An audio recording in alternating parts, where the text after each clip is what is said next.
Look, if you've been scrolling the headlines lately, you're probably feeling this looming sense of impending doom about the future of your career.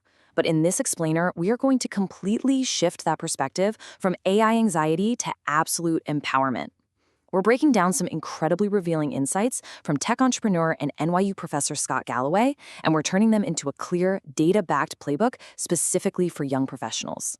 We've got a lot to cover in this explainer. We're looking at AI hype versus actual data, a real-world productivity playbook, your biological advantage, why storytelling is your edge, and finally, enduring rejection. Okay, section 1. Let's tackle AI hype versus data and really separate the marketing spin from reality. You know the quotes. We hear this constantly from tech CEOs, whether it's Elon Musk claiming robots will make working entirely optional or Sam Altman predicting massive disruption.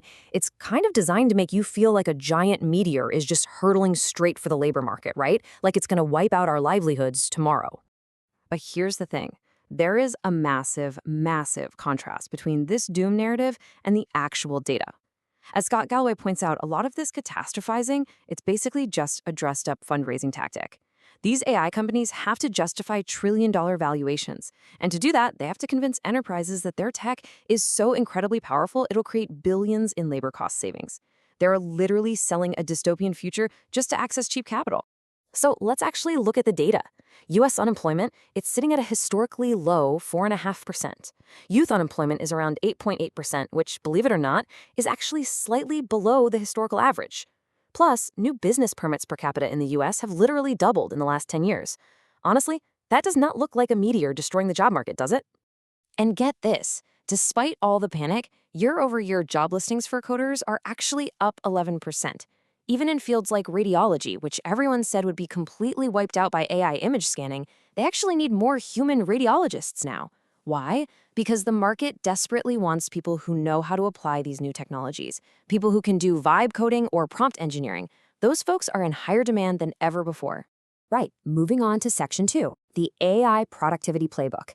Let's figure out how you can actually adapt and thrive. This is the absolute core of the issue right here. AI is not going to take your job. Someone who understands AI is going to take your job. That single thought flips you from being a terrified victim to being an empowered, hyper-productive operator. Your biggest threat isn't the software itself, it's the professional sitting next to you who knows how to weaponize that software to do their job faster. So how do you future-proof yourself right now? Galloway suggests 3 really practical steps to build into your workflow. 1.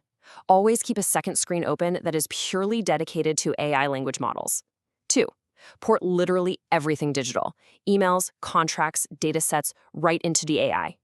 And 3, prompt the AI to act like a top-tier professional. Seriously, instead of paying a junior lawyer $400 an hour, just ask the AI to act like a $1,200 an hour senior partner and have it redline your document instantly.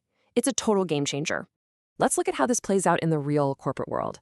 Imagine an analyst. Let's call her Molly. Without AI, you might need 5 junior analysts to do the required work. But Molly, armed with a couple of AI agents running in the background, is now doing the work of all 5 people.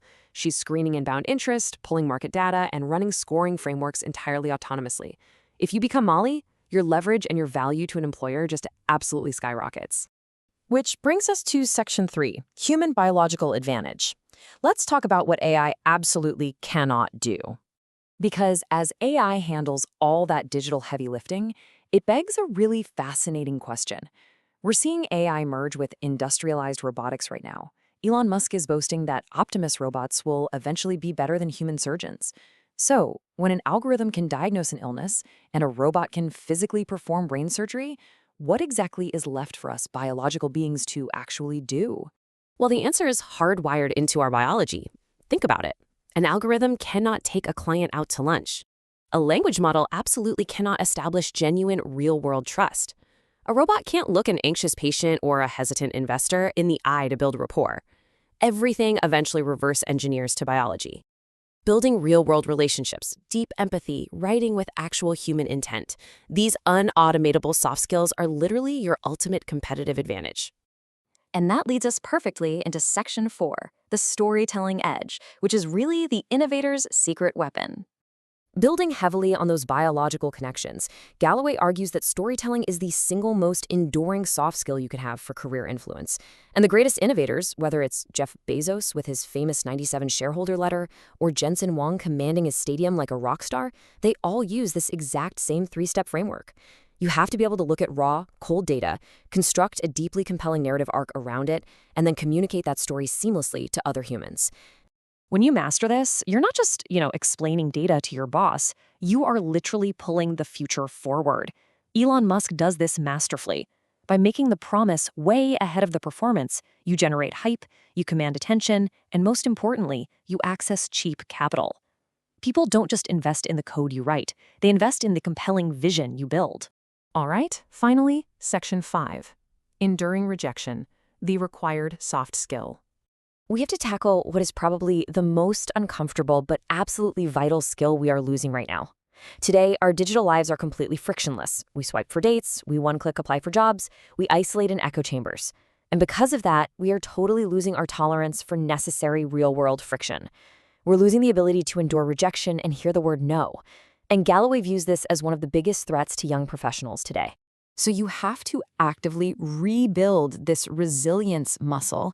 You need to put yourself in the agency of strangers. Apply for that job you are absolutely not 100% qualified for. Express interest to people you think are entirely out of your league. You have to punch above your weight class, get a big spoon, and purposefully put yourself in situations where you might just fail. You have to get comfortable eating rejection. Galloway is brutally honest about this. He says, look, professionally, you are going to get metaphorically shot in the face. A business will fail, you'll lose a huge client, you'll get passed over for that promotion. But every single successful self-made entrepreneur shares this one trait. They take the hit, they mourn briefly, and then they relentlessly get right back up to swing again.